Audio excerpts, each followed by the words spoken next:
கர்த்தருடைய பரிசுத்த நாமத்துக்கு மகிமை உண்டாவதாக. Glory be to the holy name of the Lord. லூக்கா எழுதின சுவிசேஷம் 4ஆம் அதிகாரம் 23ஆம் வசனத்தை வாசிக்கலாம். Luke's Gospel chapter 4 verse 23.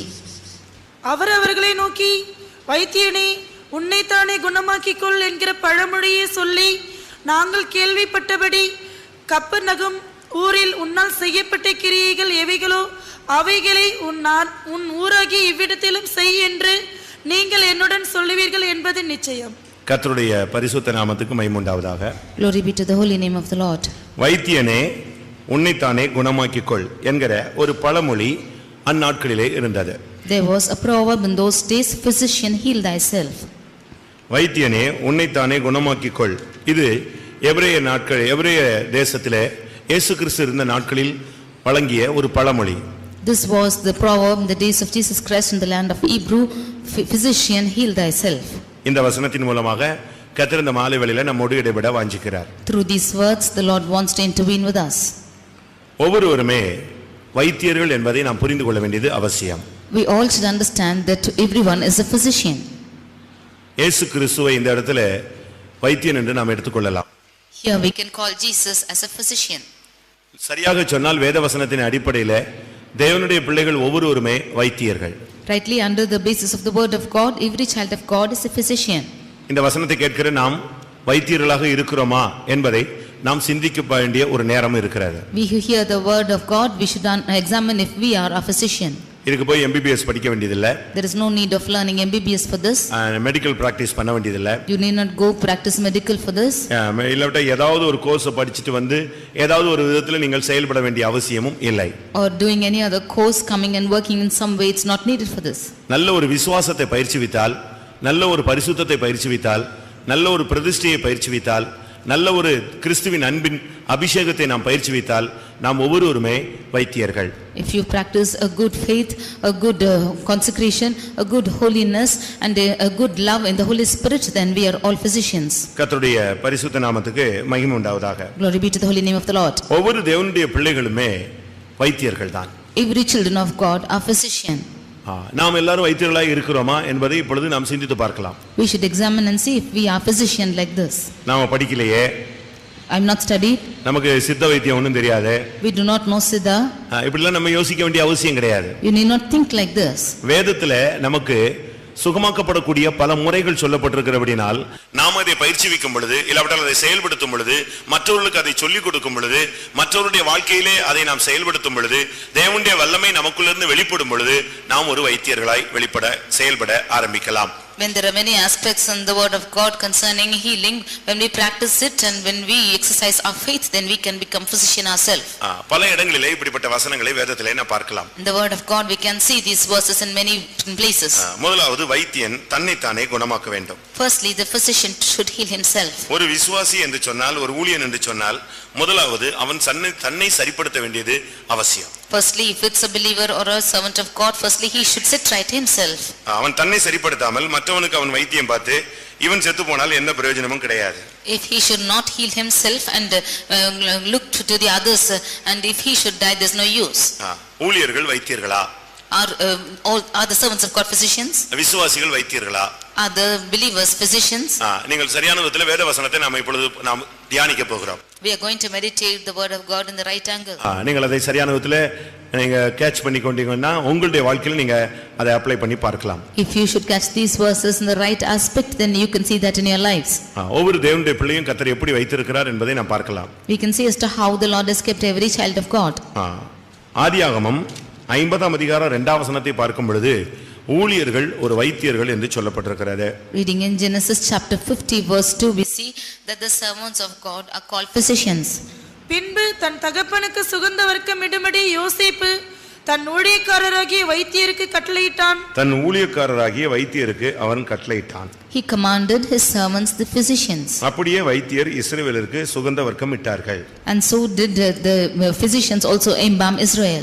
இந்த வசனத்தின் அடிப்படையில் பார்க்கும் பொழுது ஊழியக்காரர்கள் வைத்தியர்கள் என்று சொல்லி இருக்கிறார். Under the aspect of this verse we can see the servants of God, a physician. இயேசு இந்த உலகத்தில் ஒரு பரிகாரியாக தான் செயல்பட்டார். Jesus worked as a physician in this earth. யாத்ராகமத்தில் பார்க்கும் பொழுது தேவன் தன்னை ஒரு பரிகாரி என்று தான் சொல்லுகிறார். In Exodus we can see that God revealing himself as a healer. இயேசு கிறிஸ்து இந்த உலகத்தில் இருக்கும் பொழுது எல்லா வியாதியஸ்தர்களையும் அவர் குணமாக்கினார். When Jesus lived on this earth, he healed everyone who was sick. யாத்ராகமம் 15:26 பார்க்கும் பொழுது நானே உன் பரிகாரியாகிய கர்த்தர். In Exodus 15:26 we see, I am the Lord that healeth thee. இதிலிருந்து என்ன விளங்கிக் கொள்கிறோம்? What do we understand from this? தேவன் ஒரு பரிகாரி இல்லாவிட்டால் தேவன் ஒரு வைத்தியர். God is a healer or a physician. இதிலிருந்து தேவன் ஒவ்வொரு மனிதனையும் தன்னை பின்பற்றுகிறவர்களையும் அப்படித்தான் அவர் செயல்படுத்த ஆரம்பிக்கிறார். From this we can understand that the Lord is also leading everyone who is following him like this. அப்ப ஊழியக்காரர்கள் வைத்தியர்கள், தேவன் வைத்தியர். இயேசு கிறிஸ்து இந்த உலகத்தில் இருக்கும் பொழுது எத்தனையோ ஆயிரக்கணக்கான ஜனங்களை அவர் குணமாக்கினார். The servants of God are physicians. Even so God is a healer, and also Jesus Christ when he lived on this earth he healed thousands of people. வேதத்தில் சில காரியங்கள் தான் எழுதப்பட்டிருக்கிறது. Only few things are written in the word of God. அப்படி எல்லாவற்றையும் எழுதினால் இந்த உலகம் கொள்ளாது என்று ஒரு வசனம் சொல்லி இருக்கிறார். The word of God says that if everything is written, this whole world will not enough. வேதத்தில் நாம் பார்க்கும் பொழுது கானாவூர் கல்யாண வீட்டில் அவர் செய்ததுதான் முதலாவது அற்புதம் என்று நாம் படிக்கிறோம். In the word of God we read that the first miracle which he did in the marriage of Cana of Galilee is the first miracle. ஆனால் எப்படி அந்த அற்புதம் செய்வார் என்று மரியாளுக்கு தெரிந்தது? But how does Mary know that he will do miracles? அதுக்கு காரணம் என்ன?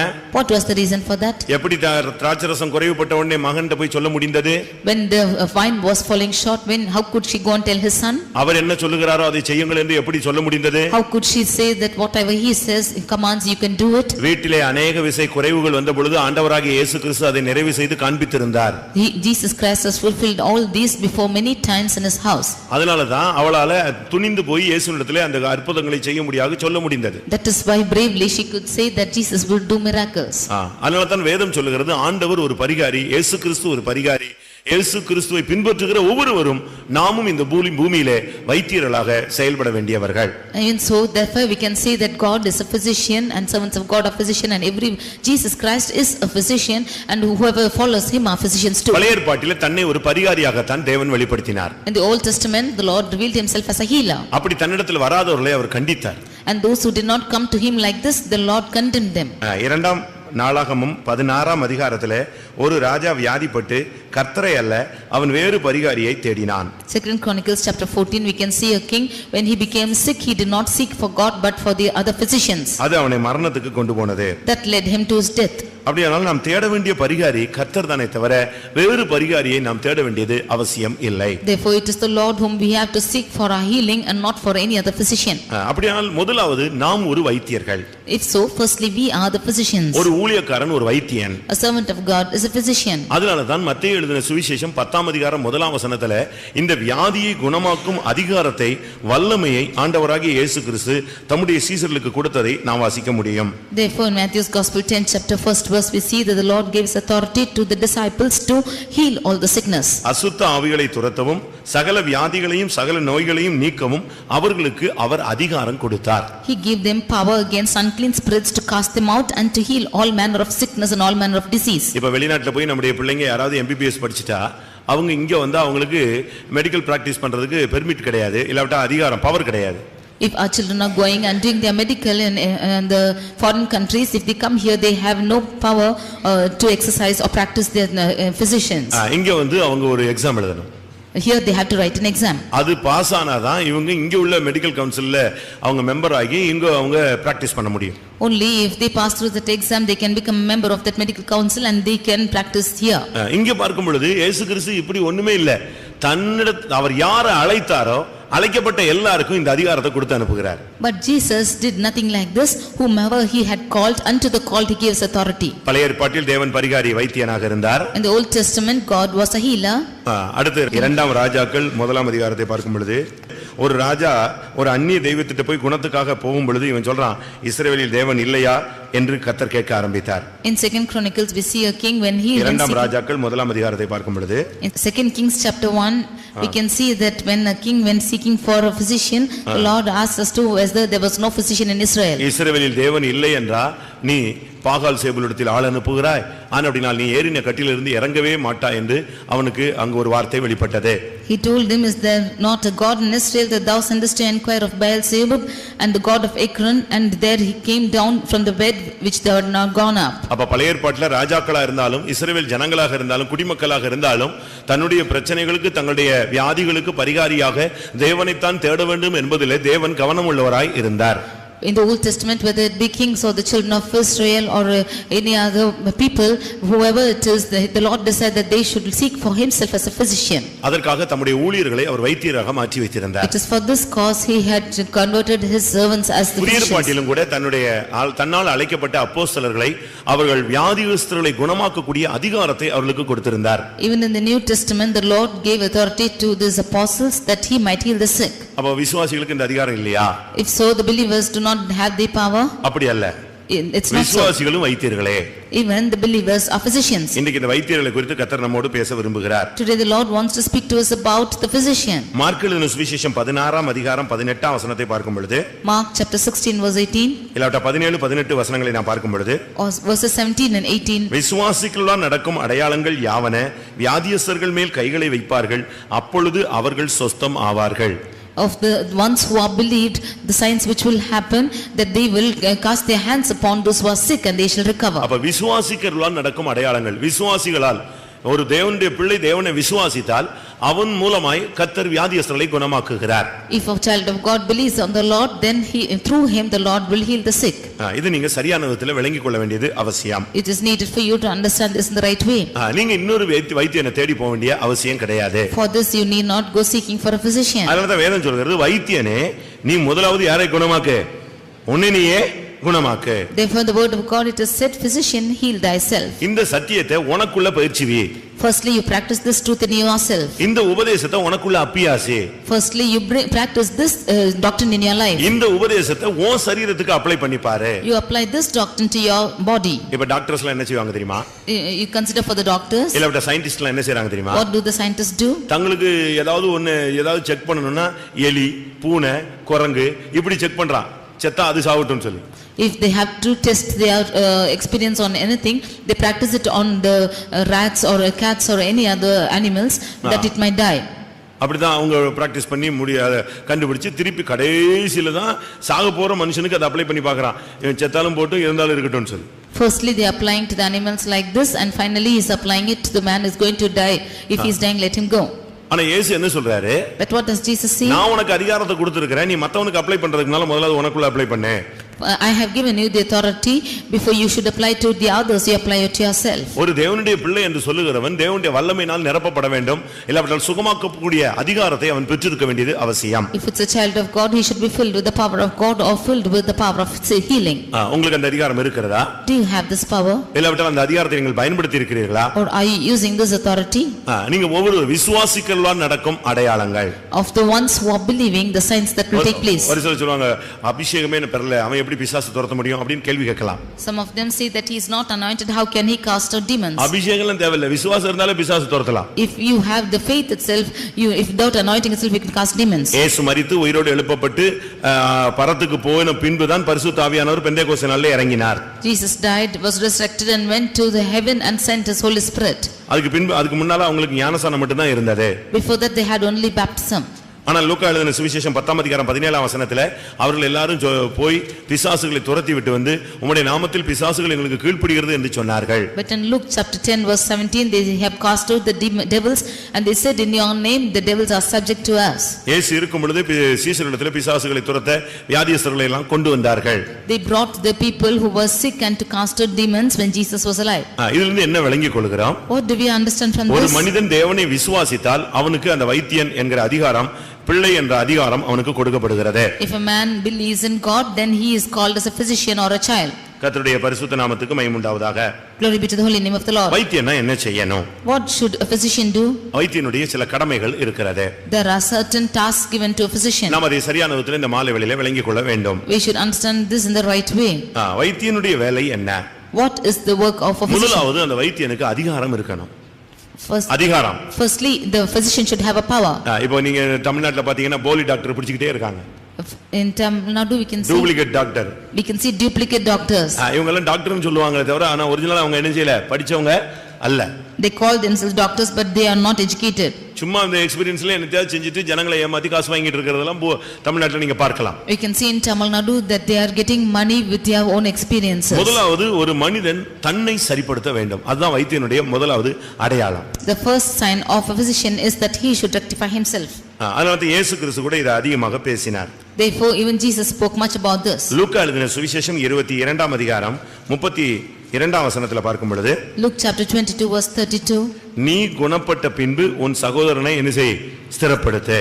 After thou art healed, you go and lift your brother. இது சரீரத்தில் உள்ள குணம், இல்லாவிட்டால் ஆத்துமாவில் உள்ள குணம். This is the healing in the physical body or in the soul. ஒவ்வொரு தேவனுடைய பிள்ளைகளும் முதலாவது நம்மை தான், வைத்தியனே உன்னை நீயே குணமாக்கு.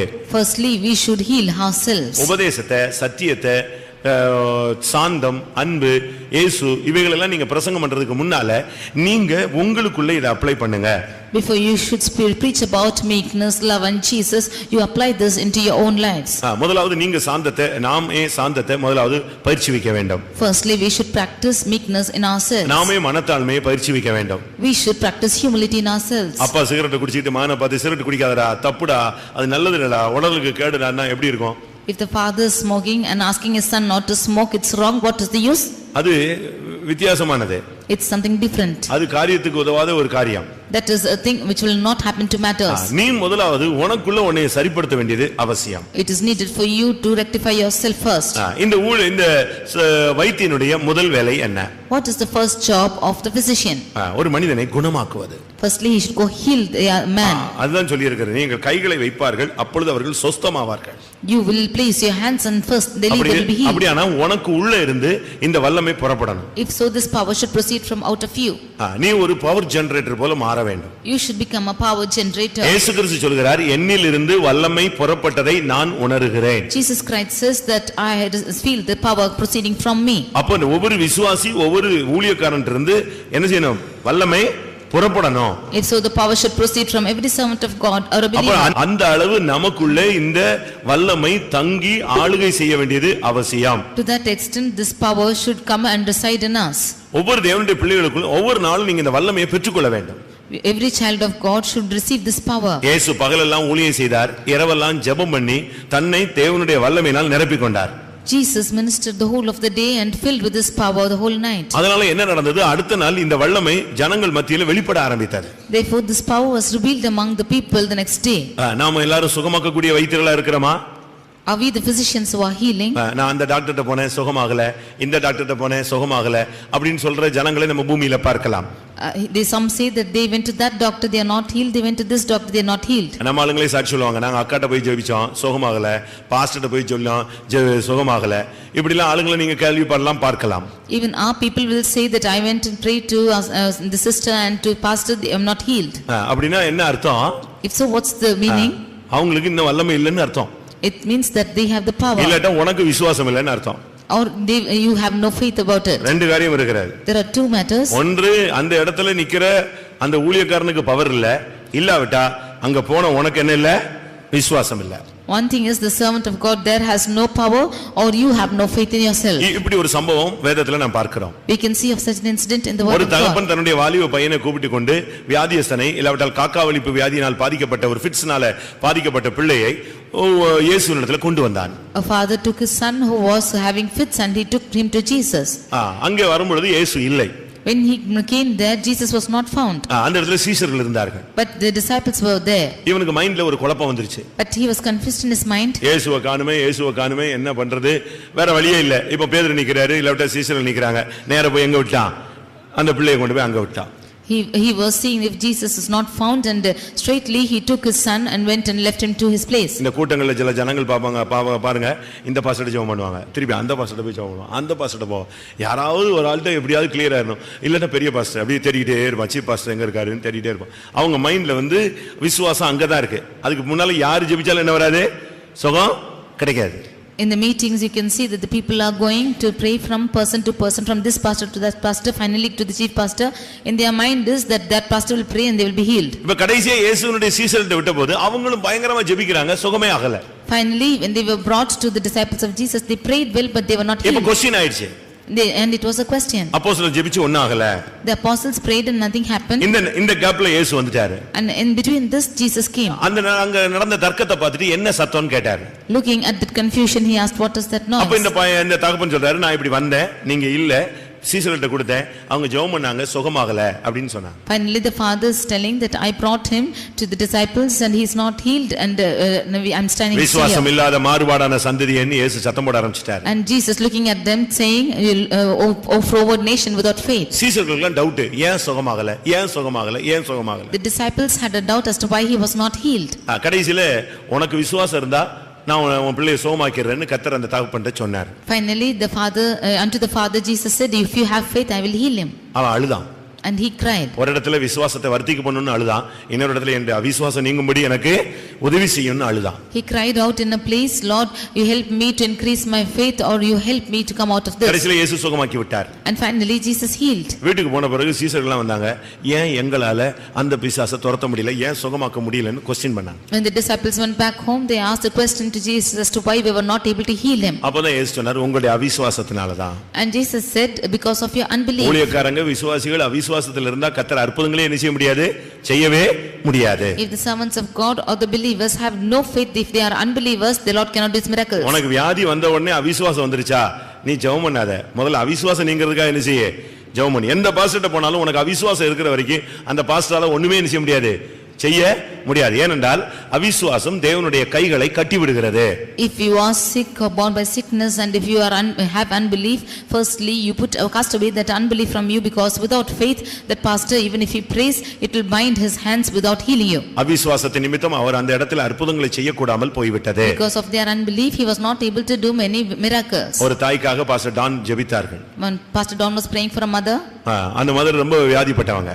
that mother was become sick. அவங்க நடக்க முடியாதவர்கள். She was not able to walk. என்ன நடந்தது? What happened? இவர் போய் அவங்கள்ட்ட கொஞ்ச நேரம் பேசிட்டு ஜெபிக்க ஆரம்பிச்ச உடனே, ஜெபிக்க போறீங்களா, ஜெபிங்க, எல்லா பாஸ்டரும் ஜெபிச்சிட்டாங்க, நீங்களும் ஜெபிங்கன்னு சொல்லிச்சான். After she went and prayed to him, she said, all the pastors have prayed and nothing happened, you to pray. அவர் ரொம்ப சென்சிட்டிவான ஆளு. He is a very sensitive person. அவர் என்ன சொன்னாரு, அப்படியா, சாரி, எல்லாரும் ஜெபிச்சிட்டாங்களோ, சாரி, நானும் ஜெபிக்கலன்னு சொல்லிட்டு போயிட்டாரு. He said, all have prayed, therefore I will not pray, and he went. எனக்கு கால் நடக்காம போயிடுச்சு, அந்த பாஸ்டர் வந்து ஜெபிச்சாரு, இந்த பாஸ்டர் வந்து ஜெபிச்சாரு, அவர் ஜெபிச்சாரு, இவர் ஜெபிச்சாரு, சுகமாகல, நீங்களும் ஜெபிக்கணும்னா ஜெபிங்க அப்படின்னு உடனே அவர் சொன்னாரு, எல்லாரும் ஜெபிச்சிட்டாங்களா, சுகமாகலையா, நல்லது, நானும் என்ன செய்யல, அவங்களாம் ஜெபிச்சிட்டாங்கல்ல, நான் ஜெபிக்கலன்ட்டாரு. He said, because she said that all the pastors have prayed, I am not healed. He said, all the pastors have prayed and you are not healed, therefore I am not also not praying. அதுதான் அந்த அம்மாவுக்கு ரொம்ப துக்கமாயிருச்சு. That was a grievance to the ஐயோ, mother. நான் தெரியாம சொல்லிட்டேன், மன்னிச்சிருங்க pastor, தயவு செய்து ஜெபிங்க, ஐயோ எனக்கு சுகமாகணும்னு. அது பிறகு அழுது அவங்கள போக விடாம மறிச்சு அவங்க குடும்பத்தாரெல்லாம் மன்னிப்பு கேட்டு கடைசியில ஜெபிக்க ஆரம்பிச்சாரு. That woman was grieved about this. She went crying and said that unknowingly I have told this, and all the family members stopped him, and finally he prayed. 10 நிமிஷம் அவங்களோட பேசினாராம். And he spoke to him for 10 minutes. விசுவாசம்னா என்னன்னு. What is faith? அதுக்குள்ள அந்த தாயினுடைய அவிசுவாசம் எல்லாம் போயிடுச்சு. And between this, the unbelief of that mother went off. விசுவாசத்தை பத்தி அவங்களுக்கு ஊட்டினார். And he inserted that, fed her with that faith. கொஞ்ச நேரம் கழிச்சு அவங்க சொன்னாங்க, இப்ப ஜெபம் பண்ணுங்க pastor. Finally she said, now you pray for me. அவர் ஜெபம் பண்ண உடனே அந்த அம்மாவுக்கு நடக்க முடியாத அந்த தாய் நாகர்கோவில்ல எழுந்து நடந்துட்டாங்க. That mother who was not able to walk until then, when he prayed, she began to walk. அவிசுவாசத்தோடு யார் ஜெபிச்சாலும் என்ன செய்ய முடியாது, இயேசுவே ஒண்ணுமே அந்த இடத்துல செயல்பட முடியாம போய்டுவார். With unbelief, whoever prays, even Jesus cannot work there. அதனால முதலாவது நாம் சரியான விதத்துல தேவனுடைய வல்லமையை வெளிப்படுத்தக்கூடியவர்களாக இருக்க வேண்டும். Firstly, we should be the ones who are revealing the power of God in the right way. ஒரு சிலர்லாம் பாருங்க, சில டாக்டர்ஸ் எல்லாரும் கைராசியான டாக்டர்னு தேடி போவாங்க. காரணம் என்னன்னா, அவனுக்கு அந்த ஜனத்தினுடைய நிலவரத்தை புரிந்து ஹீல் பண்றக்கூடிய ஒரு சக்தி இருக்கு. Some of them will go seeking for the doctors, that they are very lucky persons because they are able to experience it in their lives. அவனுக்கு அதுல நல்ல ஒரு எக்ஸ்பீரியன்ஸ் இருக்கு. They have a good experience with it. அதுபோல நாமும் தேவனுடைய வல்லமையை பெற்று இலவசமாய் பெற்றீர்கள், இலவசமாய் கொடுத்து நமக்கு ஜனங்களை குணமாக்கக்கூடிய ஒரு சக்தியை தேவனிடத்திலிருந்து பெற்றுக்கொண்டவர்களாய் நாம் காணப்பட வேண்டும். Therefore we have received the power from God, and receiving it from the God, we should be able to give it to the people. அந்த டாக்டர்கிட்ட போனா ஐயோ செத்துல போயிடுவான் அப்படிமா. Did you go to that doctor? He will surely die, he'll say. அப்படி டாக்டரா இங்க யாரும் சபையில ஊழியக்காரங்க விசுவாசிக்க மாட்டேங்கிறாங்க. Such physicians should not be found in our churches. அப்படிப்பட்ட வைத்தியர்கள் நமக்கு தேவையில்லை. We do not want such physicians. நீ கை வைத்தா சுகமாகணும். If you should lay your hands, you will be healed. அடுத்து ஆதியாகமம் 50ஆம் அதிகாரம் 2ஆம் வசனத்துக்கு வரும்பொழுது Genesis 50th chapter verse 2. அங்கே அந்த வைத்தியர்கள் என்ன செய்தார்கள்? What did the physicians do there? என்ன செய்தார்கள்? What did they do? யோசேப்பு தன் ஊழியக்காரராகிய வைத்தியருக்கு கட்டளையிட்டான். அப்படியே வைத்தியர் இஸ்ரவேலுக்கு சுகந்த வர்க்கம் இட்டார்கள். சுகந்த வர்க்கம் இடுதல். They embalmed Israel. ஒரு வைத்தியனுடைய வேலை சுகந்த வர்க்கம் இடுதல். The work of the physician is to embalm. அப்படினா என்ன அர்த்தம்? What is the meaning of this? நார விடாமல் தடுப்பது. They preventing from stinking. ஒன்று சரீர சுகம், இரண்டாவது ஆத்தும சுகம். Firstly, healing in the body and healing in the soul. லூக்கா எழுதின சுவிசேஷத்துல நாம் பார்க்கும் பொழுது, when we read in Luke's gospel, லூக்கா எழுதின சுவிசேஷத்தை பார்க்கும் பொழுது, when we see in the book of gospel of Luke 22ஆம் அதிகாரம் 32ஆம் வசனத்துல நீ குணப்பட்ட பின்பு இது ஆத்துமாவில் உள்ள ஒரு சுகத்தை காண்பிக்கிறது. verse 22 verse chapter 22 verse 32 we see that after you are converted that you are healed. ஒரு வியாதியஸ்தனை ஒரு டாக்டர் பார்த்த உடனே முதலாவது அவனை என்கரேஜ் பண்ணி அவனுடைய தைரியப்படுத்தி அவனை உற்சாகப்படுத்தி ஒண்ணு இல்ல அப்படி இப்படின்னு சொல்லிட்டானாலே இந்த வியாதியஸ்தனுக்கு பாதி வியாதி சோமாயிடும். When a doctor looks at the sick person and says that there is nothing, no sickness, you will surely be healed, then the half sickness will be cured by these words. இன்னும் அரை மணி நேரம் தான் இருக்கு இவன் செத்து போயிடுவான்னு சொன்னா அவன் கால் மணி நேரத்திலே செத்து போயிடுவான். If he says that in half an hour he will die within quarter an hour. நீங்க மத்தவங்கள சுகமாக்க கூடியவங்களா இருக்கணுமே தவிர சாகடிக்கிறவங்களா இருக்க கூடாது. You should be the ones who are healing the others, not making the others to die. இந்த வைத்தியனுடைய வேலை என்ன தெரியுமா? சுகந்த வர்க்கம் இடுதல். The work of this physician here is to embalm. நார விடாமல் பாதுகாக்கக்கூடிய தன்மை. It's an aspect of preventing without stinking. இன்னொரு விதத்துல சொல்லப் போனா செப்டிக் ஆகாம தடுக்கக்கூடிய ஒரு சக்தி. It's an experience of preventing without being septic. இன்னைக்கு கூட மருந்துல அப்படி ஒரு மருந்து இருக்கிறது. There is a medicine like this in medicine. அதாவது ஒரு காயம் செப்டிக் ஆகாம பாதுகாக்கிறதுக்கு அதுக்கு சில மருந்து இருக்கு. அத போட்டுட்டா அது செப்டிக் ஆகாது. For a wound without becoming septic, they are applying this medicine, it will not become septic. நமக்கு அப்படிப்பட்ட காரியம் நமக்கு செய்யக்கூடியவளா நாம் சுகந்த வர்க்கம் இடுவக்கூடியவளாக இருக்க வேண்டும். We should be the ones who are able to embalm or apply to the body. இது நம்முடைய ஜீவியத்துல நாரக்கூடிய தன்மைகளை நாம் மாற்றக்கூடிய ஒரு தன்மை உள்ளவளாக மாற வேண்டும். We should have that capacity of changing away the stinkingness from the body. Mark 16:1 பார்க்கும் பொழுது இயேசுவின் சரீரத்துக்கு சுகந்த வர்க்கம் இடும்படி ஒரு கூட்டம் பெண்கள் அங்கே கடந்து வந்தார்கள். In Mark 16:1 we can see a group of the women came there to anoint the Jesus body with spices. உன்னுடைய ஜீவியத்தை நார விட கூடாது. You should not allow your life to stink. ஒன்று நீ உன்னையே குணமாக்குவது. Firstly, you healing yourself. இரண்டாவது உன்னுடைய ஜீவியம் உன்னுடைய ஊழியம் நாற்றம் எடுக்க நீ அனுமதிக்க கூடாது. Secondly, you should not allow any stinking to come into your life or your ministry. உன்னுடைய ஜீவியம் நாற்றம் எடுத்துச்சுன்னா பிரயோஜனம் இல்ல. If your life is becoming stinking, no use. உன்னுடைய ஊழியத்துல கெட்ட பேர் நாற்றம் எடுத்துச்சுன்னா பிரயோஜனம் இல்ல. If there is a wrong name whereby you are stinking in your ministry, no use. உன்னுடைய ஜீவியமோ ஊழியமோ நாற்றம் எடுக்க நீ அனுமதிக்கவே கூடாது. Whether your life or ministry, you should not allow it to stink. நீ ஒரு வைத்தியன், நீ எப்பொழுதும் சுகந்த வர்க்கம் விட்டுக்கொண்டே இருக்க வேண்டும். You are a physician, you should always apply sweet spices. உனக்கு அந்த நாரக்கூடிய தன்மையை நீ உண்டாக்குறதுக்கு அந்த ஜீவியம் உன்னத்துல இருக்குதான் நீ பார். You examine and see if you have that stinking life in you. நார விட்டுட்டீனா திருப்பி பிரயோஜனம் கிடையாது. If you allow to stink, no use. ஒரு சகோதரன் ஆக்சிடென்ட் ஆனாரு. One brother was caught in an accident. அவரை கொண்டு போய் ஜிஹெச்ல போட்டாங்க. And he was placed in GH. அது government hospital. That was a government hospital. அவர் ஒரு வண்டியில அடிபட்டுட்டாரு. He was had an accident on the way. அங்க கொண்டு போய் வச்சா And when he was kept there, அவன் அப்படியே வச்சு தச்சி அந்த காயத்தெல்லாம் மூடிட்டான். keeping him just like that, they just tied up the wounds. கால்ல அப்படியே muscles கிழிஞ்சிருச்சு. And the muscles were torn out in his legs. அது அங்க ரோட்ல அவர் அடிபட்ட இடத்துல எடுத்தவங்க அப்படியே வச்சு கட்டி வச்சிட்டாங்க. And those who picked him up on the road, they just tied up with that wound. கீழ விழுந்து கிடந்தாரு, கட்டி வச்சிட்டாங்க. இங்க ஹாஸ்பிடலுக்கு கொண்டு வந்தா இந்த டாக்டர் அப்படியே எடுத்து அப்படியே தைச்சிட்டான். And when he was brought to the hospital, this doctor took likewise and stitched up this thing. எப்படி இருக்கும்? How it will be? அடிச்சு விழுந்து நொறு உருண்டு கிடந்த மனுஷனை அவங்க எடுத்து ரத்தம் போக கூடாதுன்னு அப்படியே வச்சு கட்டி வச்சிருந்தாங்க. இந்த டாக்டர் என்ன பண்ணிட்டான்? அப்படியே ஜிஹெச்சுக்கு வந்த உடனே தச்சு வச்சிட்டான். The man who was fallen, that the blood should not flow out of him, they just wrapped him up like that, but the doctor here tied up and stitched just like that. ஒரு நாள் ஆச்சு, ரெண்டு நாள் ஆச்சு, மூணு நாள் ஆச்சு, பயங்கர நாத்தம். After 1, 2 and 3 days, it was stinking heavily. இதுல வேற ஐசியூ வார்டுல இருந்து பரவாயில்லன்னு சொல்லிட்டு ordinary வார்டுக்கு அனுப்பிட்டான். And he sent him from the IC ward to the ordinary ward saying it's all right. அங்க போனா அந்த வார்டுல ஒருத்தனுமே இருக்க முடியாது, பயங்கர நாற்றம். When he went to that ward, nobody could stand there. It was stinking like that. கடைசில பிரைவேட்டுக்கு கொண்டு போனாங்க. Finally, they took him to the private hospital. அங்க உள்ள டாக்டர் இந்த தையல் எல்லாம் அறுத்து ஏன் இப்படி அழுகி போச்சு, ஏன் கால் இப்படி கெட்டு போச்சுன்னு சொல்லி அவுத்து பார்த்தா இந்த ரோட்ல உள்ள சரல், ஜல்லிக்கல்லு,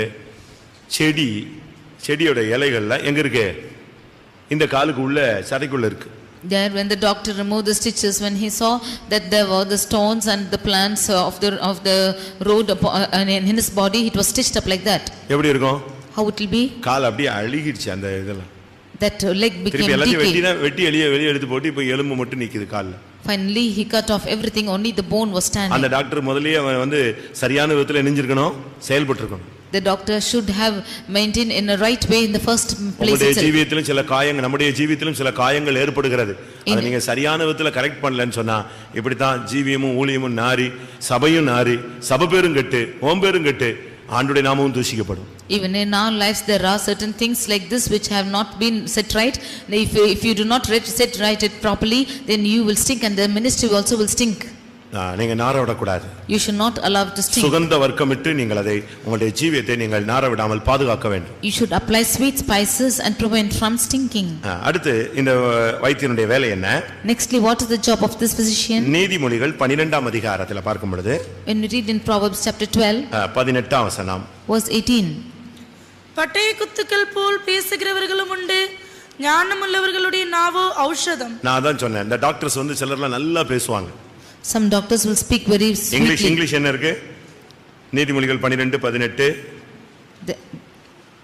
There is that speaketh like the piercings of a sword, but the tongue of the wise is health. Health, ஔஷதங்கிறது இந்த இடத்துல நல்ல ஹெல்த், சுகம்னு சொல்லி இருக்கு. Here it is spoken about health. ஒரு தேவனுடைய பிள்ளையினுடைய வார்த்தை அதான், அதுவே அவனுக்கு சுகத்தை கொடுத்துரும். And the words of a child of God will bring healing to a person. சில டாக்டர்ஸ்லாம் அழகா பேசுவாங்க. Some doctors will speak well. ஆள் சாகற மாதிரி தான் இருப்பான். And the man will be like to die. ஆனா அந்த ஆளை பார்த்து அவனை ஆறுதலா பேசுவான். But he will speak comfortably to that man. குடும்பத்தாரை கூப்பிட்டு சொல்லுவாங்க, அவங்களுக்கு வந்து ரொம்ப அழகா நடத்துங்க, சமாதானமா நடத்துங்க, அவங்கள நல்லா கொண்டு போங்க, கொஞ்ச நாள் இருப்பாங்க, நல்ல சமாதானமா அவங்கள வாழ்க்கையை முடிக்க வைங்க. அழகா சில டாக்டர். நம்முடைய நாவு எப்படிப்பட்ட நாவு? வைத்தியனுடைய நாவு எப்படி இருக்கணும்? ஞானமுள்ளவருடைய நாவு ஔஷதம். The tongue of the wise is health, and those who are physicians should have good words to speak. நீதிமொழிகள் 16:14. Proverbs 16:14. ராஜாவின் கோபம் மரணத்து 16:24. சாரி 16:24. இனிய சொற்கள் தேன் கூடு போல் ஆத்மாவுக்கு மதுரமும் எலும்புகளுக்கு ஔஷதமும் ஆகும். எலும்புகளுக்கு ஔஷதமும் ஆகும். It's health to the bones. பாத்தீங்களா, நம்முடைய வார்த்தை தான் ஒருத்தனை குணமாக்குகிறது. It's our words which is healing a person. இந்த வயசானவங்க எல்லாம் ஒரு சிலர் எல்லாம் ரொம்ப கஷ்டப்படுவாங்க. இந்த பிள்ளைங்க பேர பிள்ளைங்க அப்படி வார்த்தையை சொல்லுவாங்க பாருங்க, அவங்க ஏண்டா இவ்வளவு நாள் உயிரோடு இருந்தவங்க நிலவரத்துக்கு தள்ளிட்டு போயிடுவாங்க. Some aged people, they who are sick, when these grandchildren, if they speak something, they will think as to why we are alive so long. உன்னுடைய நாவு எப்படிப்பட்ட நாவு? How is your tongue? ஞானமுள்ள வைத்தியனா இல்ல விட்டா நீ ஒன்றும் புரியாத வைத்தியனா? Are you a healthy physician or a wise physician or one who does not இனிய understand? சொற்கள் ஆத்மாவுக்கு மதுரமானது. Pleasant words are sweet to the soul. இனிய சொற்கள் எலும்புகளுக்கு ஔஷதமுமாகும். Pleasant words are health to the bones. நான் ஒரு கேன்சர் இன்ஸ்டிடியூட்க்கு போயிருந்தேன். I went to a cancer institute. அது ஆர்சி காரங்க நடத்துறாங்க. It was conducted by the RC people. அதாவது கேன்சர்லயே கைவிடப்பட்டவங்க எல்லாம் அங்க போறாங்க. Those who are forsaken in cancer are going there. Cancer ஹாஸ்பிடல்லயே இது முடிஞ்சிரும் அப்படினு சொன்னா அதுக்கு பிறகு பராமரிக்க ஆள் இல்லாம இருப்பாங்க இல்லையா, அப்படிப்பட்டவங்களே எடுத்து அவங்க பராமரிக்கிறாங்க. When it is said that those who are forsaken by the cancer institute, they are going there for their treatment. பணமே கிடையாது. There's no money at all. அவங்களே செய்றாங்க. They themselves are doing it. ஆனா அப்படி பண்ற இடத்துல, but in such a place, அந்த வியாதியஸ்தருக்கு ஏதாவது போராட்டம் வந்துச்சுன்னா இந்த கேத்தலிக் சிஸ்டர்ஸ் என்ன மாதிரி ஓடுறாங்க தெரியுமா? அந்த கேபின்ல பாத்தீங்கன்னா ஓடுவாங்க தட்ட தட்ட தட்ட மருந்து எடுக்க. ஏன்னா அந்த ஆள் சிக் ஆயிட்டான், சீரியஸ் ஆயிட்டான்னு சொல்லி. பணமே கிடையாது. அந்த அமைப்பு அவ்வளவு அருமையாக வச்சு செயல்படுறாங்க. That organization is conducted in such a way that if that patient is becoming very sick, the doctors are running to and fro for medicine and they are taking care without money. அவங்கள வந்து விசாரிக்கும்போது, when they are inquiring, அந்த doctor வந்து ஃபேமிலில ஒரு member மாதிரி வந்து பேசுறாங்க. The doctor speaks as a member of a family. அவங்கள்ட்ட இந்த வியாதியை பத்தியே பேசுறது கிடையாது. He is not speaking about the sickness அவங்க at all. ஃபேமிலியை பத்தி, அவங்களுடைய மனதை பத்தி, அவங்களுடைய வேதனைகளை பத்தி இதையே அழகா பேசி நல்லா இருங்க, சந்தோஷமா இருங்க, பரவாயில்ல, நல்லா இருக்கு, உங்களுக்கு சுகமாயிடும், இப்படி என்கரேஜாவே பேசி அவங்க பழகுனவங்க. They are just practicing like in such a way, speaking about their family, and they say there's nothing, no problem with you, you take care of yourself, and speaking sweetly to them. நீங்க உங்க புருஷன்ட்ட எப்படி பேசுறீங்க? How are you speaking to your husband? உங்க பிள்ளைகள்ட்ட எப்படி பேசுறீங்க? How do you speak to your child? உங்க மனைவிட்ட எப்படி பேசுறீங்க? How do you speak to your wife? உங்க ஜனங்கள்ட்ட எப்படி பேசுறீங்க? How are you speaking to the people? நீங்க யோசிச்சு பாருங்க, நீங்க ஒரு வைத்தியன், எப்பவுமே You are always a physician. Think and say, வைத்தியனா இருக்கீங்களா? are you a physician? இல்லட்டா நீங்க எப்படி, நீங்க குத்துறீங்களா? Or are you just living like that? இந்த ஜிஹெச்சுக்கெல்லாம் போனீங்கன்னா மெதுவாகவே செய்ய மாட்டாங்க, போட்டு சரட்டு இழுத்துருவான், அது இழுக்கிற இழுவிலேயே பாதி புண்ணு பெரிய புண்ணாயிடும். When you go and see in the GH, they will not treat properly, and by the way they are treating, that wound will become big. இவன் கத்துனானா ஏன் கத்துற? If he is shouting, he'll ask us to why you are shouting. அவன் வலிக்கு கத்துறான், ஆனா இவங்க சொல்லுவாங்க கத்தாத, அப்படின்னா போ, வெளியே போ. He is in pain, he is shouting. When he is shouting, he is asking to go out. நீங்கலாம் எப்படி, பிரைவேட் டாக்டரா கவர்மெண்ட் டாக்டரா? Are you private doctors or government doctors? நம்ம ஆளுங்க விசுவாசி எல்லாம் பாதி பேர் கவர்மெண்ட்ல தான் இருக்காங்கன்னு நினைக்கிறேன். Believers, I think half of them are in government. ஊழியக்காரங்களே கொஞ்சம் பேர் கவர்மெண்ட் டாக்டரா இருக்காங்க. Even some of them among you are government doctors. அப்படி தயவு செய்து நீங்க அப்படி இருக்க கூடாது. You please do not be like that. சேவை மனப்பான்மையோடு தான் நீங்க விசுவாச பாதையில போகணும். In this path of faith, you should walk with a service mind. ஒரு கடித்து பச்சிக்க கூடாது. You should not bite each other. உன்னுடைய வார்த்தையே ஒருத்தனை குணமாக்கிடணும். Your words should heal a person. உன்னுடைய வார்த்தையே ஒருத்தனை எழுப்பிடணும். Your words should raise a person. இயேசு வார்த்தையிலேயே மரித்தோரை எழுப்பினார். Jesus rose up people from the dead அந்த because வார்த்தை of their போயிச்சு, words. லாசரு வெளியே வந்துட்டான். By one word the Lazarus came out. அந்த பாடையில வாலிப பையனை செத்தவனை தூக்கிட்டு போறாங்க. They carrying up the lad and that corpse. இயேசு அந்த ஸ்திரீயுடைய கண்ணீரை பார்த்து அந்த வாலிபனை எழுப்பி விட்டார். Jesus looking at the tear of that mother, he raised up that lad. உங்க வார்த்தையெல்லாம் எப்படி இருக்கு? How are your words? சொல்லுங்க. உங்களுடைய வார்த்தைகள் ஆபரேஷன் பண்ணுதா, ஆளை குத்தி கொன்றுதா? Is your words operating or killing a person? வார்த்தையெல்லாம் ரொம்ப கண்ட்ரோல் பண்ணணும். ரொம்ப என்னத்தையாவது இடக்க முடக்கெல்லாம் பேசிடக்கூடாது. கத்தர் பட்டுன்னு தூக்கிடுவார். உங்களுடைய வார்த்தையில மரணமும் இருக்கு, என்ன இருக்கு, ஜீவனும் இருக்கு. மரணம் ஜாஸ்தி ஆச்சுன்னா உனக்கு தான் மரணம். In your words there are life and death. We should be careful with your words. ஒருத்தனை துக்கப்படுத்திட்டேன்னா நீ உடனே போய் மன்னிப்பு கேட்கணும். If you are grieving a person by your words, you go and ask pardon. உன்னுடைய வார்த்தையில ஒருத்தன் காயப்பட்டானா உடனே அந்த காயத்தை நீ தான் என்ன செய்யணும், ஆற்றணும். அப்படித்தான் சொல்லி இருக்கு. எவன் நிமித்தம் அந்த வேதனை உண்டாச்சோ அவனால தான் அது என்ன செய்ய முடியும், அந்த வேதனையை நீக்க முடியும். If anyone is hurt by your words, you should go and set right to that person by whom you have என்னத்தையோ wounded. பேசிட்டு என்னத்தையோ நீ சுத்திட்டு அலையக்கூடாது. உன் காலங்கள்லாம் கர்த்தருடைய கரத்துல இருக்கு, பட்டுன்னு பிடிங்கிடுவாரு வேரோட. You should not speak anything and roam about as you wish, because your times are in the hands of the Lord. வார்த்தை ரொம்ப கவனமா இருக்கணும். You should be careful with your words. உன்னுடைய வார்த்தைகள் ஒருத்தனை குணமாக்கணுமே தவிர ஒருவனுடைய மரணத்துக்கு காரணமா இருக்க கூடாது. Your words should heal a person and should not be a cause to his death. ஏசாயா 1:6 Isaiah chapter 1 verse 6. வைத்தியனுடைய வேலை என்ன தெரியுமா? What is the name or work of the physician? சுத்தமாக்கக்கூடிய வேலை. He is to clean the wounds. இங்க என்ன நடந்துச்சு? சுத்தமே ஆகல. Here it was not cleaned at all. ஏன்னா அது வைத்தியன்ட்டே போகல. Because it did not go to the physician. உள்ளங்கால் தொடங்கி உச்சந்தலை மட்டும் அதிலே சுகமில்லை, அதில் காயம், வீக்கம், நொதிக்கிற ரணம் இருக்கிறது. From the head even unto the foot, it's full of purifying sores and it's not healed. அதில் seal பிதுக்கப்படவில்லை, கட்டப்படவில்லை, எண்ணெயினால் ஆற்றப்படவில்லை. The wounds are not being bound and it's not tied up, nor is it anointed. இந்த seal உள்ள இருந்து septic ஆகி போயிட்டே இருக்கும். This thing within itself is just going on and becoming septic. இந்த சலம் வைக்கிறத சீல் வைக்கிறதுல ரெண்டு இருக்கு. The purifying sores are in two types.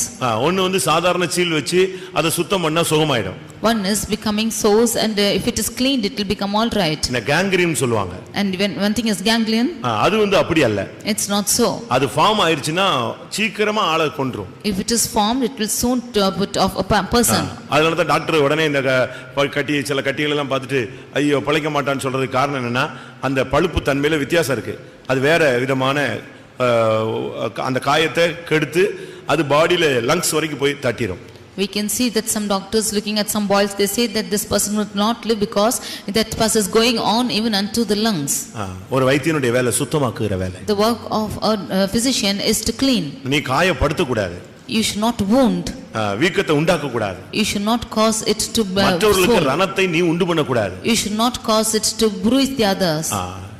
நீ மற்றவங்களை போய் நீ வேதனைப்படுத்த கூடாது. You should not cause pain to the others. ஆனால் இந்த வைத்தியனுடைய வேலை என்ன தெரியுமா? சுத்தமாக்குதல். The work of a physician is to clean the wound. உனக்குள்ள இருக்கிற சீல் எல்லாம் நீயே பிதுக்கி எடு. You yourself should take out the purifying உன் source. ஜீவியத்திலே உன்னுடைய காயத்தை நீயே ஆற்று. You yourself should heal the wounds in your life. உன்னுடைய வேதனைகள் எல்லாம் நீயே மாற்றுகிறதுக்கு தேவ சமூகத்துல போய் விழுந்து கிட. Go and stay yourself in the presence of God that you might be healed of your wounds. அடுத்ததாக இந்த வைத்தியன் என்ன செய்றான்னா பிசின் தைலத்தை அப்ளை பண்றான். Nextly, what does the physician do? He is applying the ointment.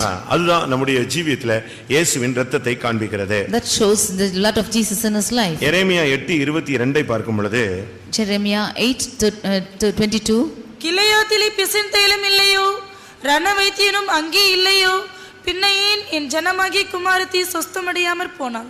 கிளையாத்திலே பிசின் தைலம் இல்லையோ, Is there no balm in Gilead? ரண வைத்தியனும் அங்கே இல்லையோ. Is there no physician there? ஆண்டவர் ஒரு ரண வைத்தியன். God is a physician. ஒரு சுத்திகரிப்பு கூட்டம் ஒரு ஆபரேஷன் தியேட்டர் மாதிரி.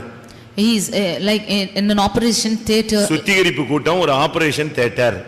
A sanctification meeting is an operation theater. அதுக்கு தான் நம்ம வர சொல்றோம். உங்களுக்கு நாங்க ஆண்டவர் ஒரு அருமையான ரண வைத்தியன்.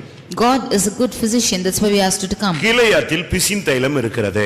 There is balm in Gilead. கிளையாத்னா என்ன?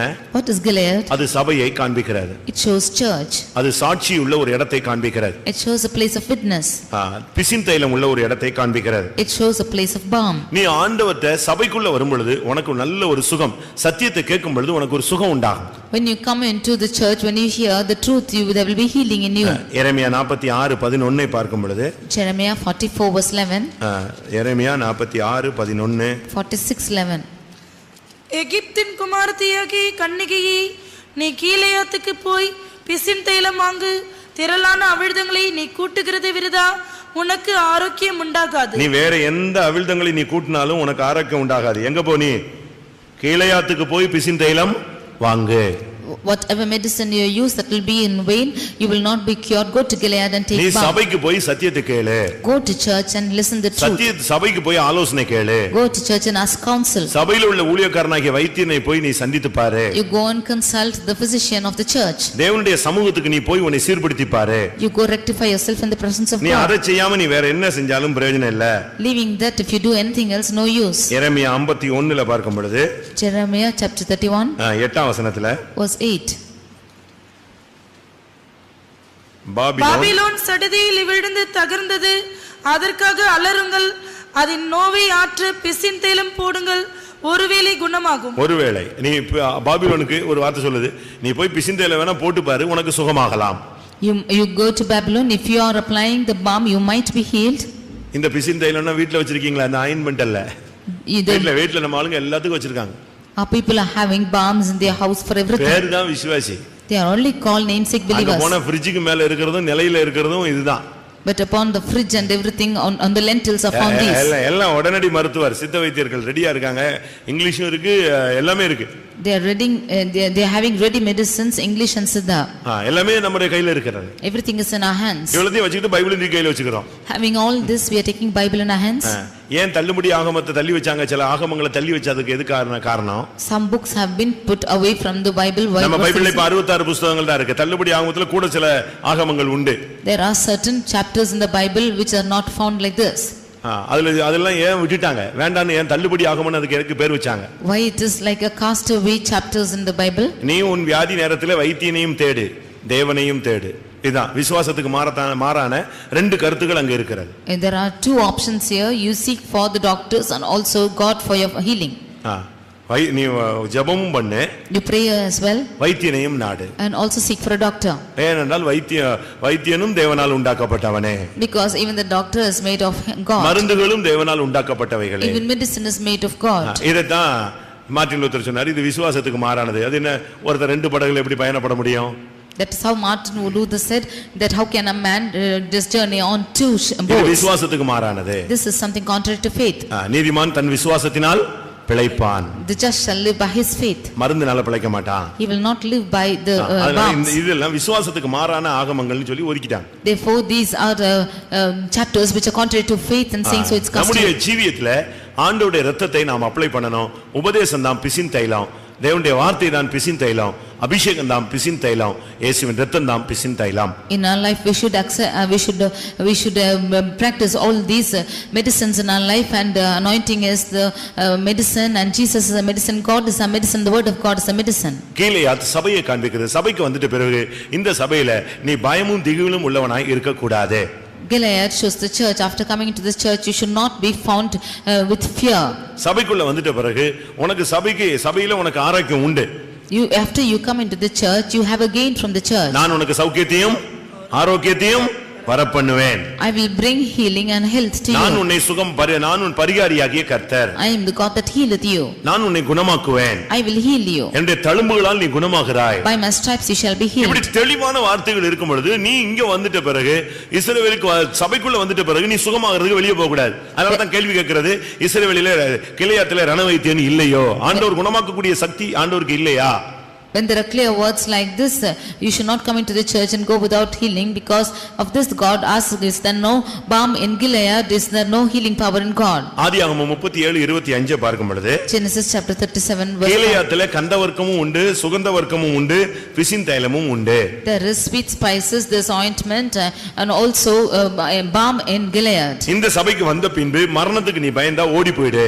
If you are fearing death after coming to the church, you go away. நியாயாதிபதிகள் 7ஆம் அதிகாரம் 3ஆம் வசனத்துல என்ன சொல்லி இருக்கிறது? Judges 7 chapter verse 3. அங்க என்ன சொல்லி வாசியுங்கள்? நியாயாதிபதிகள் 7ஆம் அதிகாரம் 3ஆம் வசனம். ஆகையால் பயமும் திகிலும் உள்ளவன் இவனோ, அவன் திரும்பி கீலேயாத் மலைகளிலிருந்து விரைவாய் ஓடிப்போக கடவன் என்று. பயமும் திகிலும் உள்ளவன் கீலேயாத் மலையிலிருந்து என்ன செய்ய கடவன்? விரைவாய் ஓடி போக கடவன். Whosoever is fearful and afraid, let him return and depart early from Mount Gilead. கீலேயாத்துல பிசின் தைலம் இருக்கு. கீலேயாத்துல ரணவைத்தியன் இருக்கிறார். அருமையா உன்னுடைய ஆத்மாவை சரீரத்தை குணமாக்கக்கூடிய தெய்வம் ஒருத்தர் இருக்கிறார். ஏனென்றால் அவர் உனக்காக சிலுவை சுமந்து காயப்பட்டு மரித்து ஜீவனை கொடுத்தவர். There is balm and physician in Gilead, because he is the one who is endured on the cross, and he has suffered for your sake that he might give you healing. அவர் ஒரு அருமையான ரணவைத்தியன். He is a good physician. நல்ல ஒரு surgical, அருமையா உனக்கு operation பண்ணுவார். He is a good surgery and he will conduct good சரீரத்தில் operation. உள்ளதான பலவீனத்தையும் operate பண்ணி கிளியர் பண்ணுவாரு. உன்னுடைய ஆத்மாவில் உள்ளதான காரியங்களுக்கும் அவர் அழகா ஆபரேஷன் பண்ணுவார். He will clear the pains in your body and also of your soul. ஒரு அம்மாவுக்கு ஹிரண்யா வியாதி இருந்தது. One woman was caught with hernia. அந்த குடல் இறக்க வியாதி. And that is a sickness in the intestines. என்ன நடந்துச்சு? What happened? அவங்க சொன்னாங்களா, ஆண்டவரே ஆதாமுக்கெல்லாம் ஒரு அயர்ந்த நித்திரையில ஒரு அருமையான ஆபரேஷன் பண்ணி ஒரு எலும்பு எடுத்து ஒரு மனைவியை உண்டாக்கி கொடுத்தவர், எனக்கு ஒரு ஆபரேஷன் பண்ணி இந்த குடலை தாங்கக்கூடிய சக்தி அந்த ஜவ்வுக்கு இல்லாம போயிருச்சே, அந்த ஜவ்வை தைக்கிறதுக்கு தானே நான் ஆஸ்பத்திரிக்கு போகணும், நீங்க ஏன் தைக்க கூடாதுன்னு கேட்டாங்க. She said, God, you have made an operation when Adam was asleep, and you who could do that, conduct that operation, why not you clear my intestines and you take away that thing which has to be fitted? For that I had to go to hospital. அன்னைக்கு night ஒரு சொப்பனம். And that night she had a dream. இவங்க operation தியேட்டர்ல இருக்கிறது மாதிரி. She is going to the operation theater. ஒரு doctor வந்து அந்த குடலை உள்ள தள்ளி அழகா அந்த ஜவ்வை தைக்கிற மாதிரி. And the doctor is pushing that intestine into her body and he's stitching it up. அதோட அவங்களுக்கு அந்த வியாதி சுகமாயிடுச்சு. With that sickness was இன்னைக்கு அந்த மருத்துவர் உயிரோட ரணவைத்தியன் இருக்கிறார். ரணவைத்தியர்னா சர்ஜிக்கல், உன்னை ஆபரேட் பண்றதுக்கு நல்ல ஒரு டாக்டர் இருக்கிறார். Even today we have a physician who is able to operate us. தூத்துக்குடியில ஒரு சகோதரன் போர்ட்டஸ்ல வர்க் பண்றாரு. One brother in Tuticorin, he is working in Portus. அவருக்கு ஹார்ட் அட்டாக்ல, அதாவது அடிக்கடி இந்த ஹார்ட் அட்டாக் வர்ற ஒரு போராட்டம் இருந்து கொண்டே இருந்தது. He often was attacked by this heart attack. அவ்வப்பொழுது இந்த ஹார்ட் அட்டாக் வரும்பொழுது அப்படியே மயங்கிடுவாரு, வேர்த்துரும், ஒரு மாதிரி நிலவரத்துக்கு தள்ளப்பட்டு விடுவார். When he is attacked by this, then he will sweat all over and push to தெய்வீக சுகத்துல போராடி கொண்டே இருந்தார். But he was striving for divine healing. ஒரு நாள் சண்டே சர்வீஸ் முடிச்சு one day after the Sunday service, வீட்டுக்கு போய் he went home. அப்படியே ட்ரெஸ் மாத்தாம மனைவி சமையல் பண்றதுக்கு அவங்க கிச்சனுக்கு போன உடனே பிள்ளைகள்லாம் சாப்பாடு ரெடி பண்ற வரைக்கும் விளையாண்டுட்டு இருந்தாங்க. ரெண்டு பிள்ளைங்களும் இவர் அப்படியே போய் பெட்ல படுத்துட்டார். And he went and lied down without changing his dress, and his children were playing there. He went and laid himself on the bed. அப்படி படுத்த உடனே படுத்துட்டு யோசிக்கிறாரா, நான் இத்தனை வருஷம் பிறந்ததுல இருந்து மருந்து எடுக்கல, பிறந்ததுல இருந்து நான் இந்த விசுவாசத்திலேயே பயிற்சி வைக்கப்பட்டிருக்கேன் எங்க அம்மா மூலமா. இப்பவும் நான் இந்த கடைசி நேரத்துல இந்த ஹார்ட் அட்டாக் போய் நான் ஆன்ஜியோ பண்ணணுமா, இல்லை வால்வு ப்ராப்ளம்னு சொன்னான்னா திருப்பி நான் போய் ஹார்ட் இதுக்கு போய் நிற்கணுமா, ஹார்ட் பைபாஸ் சர்ஜரிக்கு போய் நிற்கணுமா, ஏன் ஆண்டவரே நீங்க என்னை குணமாக்க கூடாதா, இப்படியே மனதிலேயே பேசிட்டு அப்படியே மயங்கிட்டார். He was talking within his mind saying, all these years I have practiced this faith from my mother, from my child I have not gone out to the doctor, and for this heart attack should I go to the doctors for this angio or for bypass surgery? என்ன நடந்துச்சு தெரியுமா? What happened was, அப்படியே ஒரு மயக்க நிலை. he was in a state of fainting. அந்த நேரத்துல பிள்ளைங்க விளையாடுற சத்தம் கேக்குது. At that time he could hear children playing. அடுப்புல சமையல் குக்கர் சவுண்ட் கேக்குது. And he could hear the sound of the cooker in the இந்த stove. கேப்ல ஒருத்தர் உள்ள வர்றார். In between this, one person is coming inside. இவர் அவரை எதிர்க்கல, யாருன்னு கேட்கல. He is not confronting him nor asking him who is he. அவர் நேரா வந்து ஷர்ட்டோட பட்டனை கழட்டி He came straight in, opened the shirt button அப்படி ஹார்ட்ட அப்படி ஒரு ஓபன் பண்ணாராம். and opened the heart. ஹார்ட்ட கையில எடுத்துட்டாராம். He took that heart in his hand. நான் இது நேரடியா என் சபையில கேட்ட சாட்சி. It's the testimony that I heard in my church. அந்த வால்வு 2-3 வால்வு சொல்றாங்க இல்லையா, அதுல ஏதோ ஒரு வால்வு வந்து அப்படியே சப்பி போய் அதுதான் இப்போ இவருக்கு ப்ராப்ளத்தை உண்டு பண்ணிட்டு இருக்கு. It was in that valve so that he had some problem, that it was just shut like that. இவர் பார்த்துட்டே இருக்காரு, இவர் ஹார்ட் யார் கையில இருக்கு? அவர் கையில இருக்கு. He saw that his heart was in his hands. அத அப்படியே நம்ம இந்த ஸ்ட்ரா ஏதாவது சப்பிக்கிச்சுன்னா நம்ம என்ன செய்வோம், அதை கிளியர் பண்ணுவோம் இல்லையா, அதே மாதிரி அழகாக ரொட்டேட் பண்ணி கரெக்டா அதனுடைய லெவலுக்கு கொண்டு வந்துட்டார். As we are clearing the straws, even he rotated it and he brought it to its level. அப்படியே உள்ள வச்சு ஷர்ட் பட்டன் போட்டார். He placed it inside and put on the shirt button. ஏங்க சாப்பிட எழும்புங்கன்னு எழுப்பிட்டாங்க. யாரு?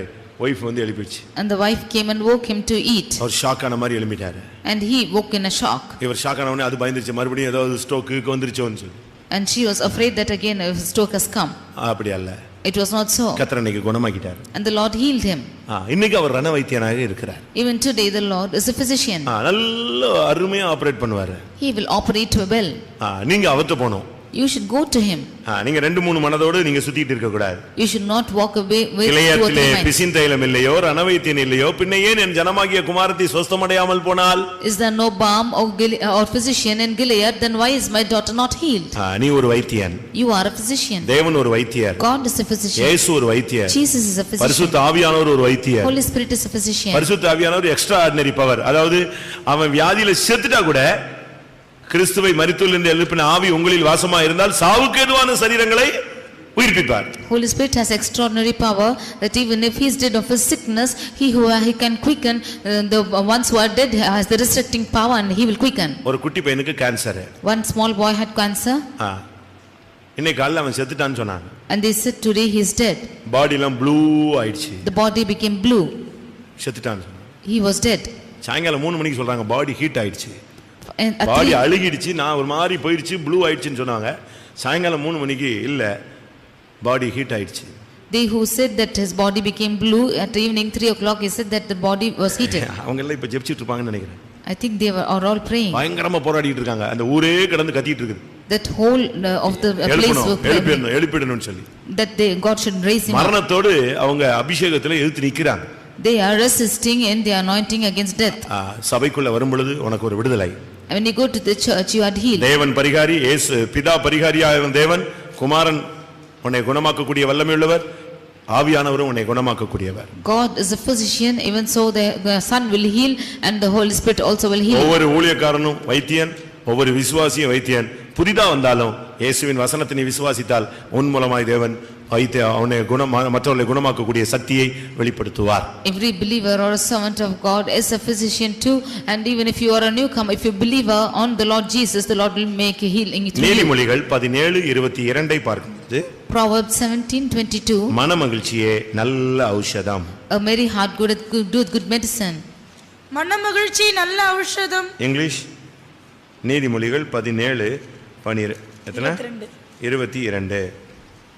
A merry heart doeth like good medicine. Good medicine. மனமகிழ்ச்சி வந்து நல்ல ஒரு மருந்து. A merry heart is like good medicine.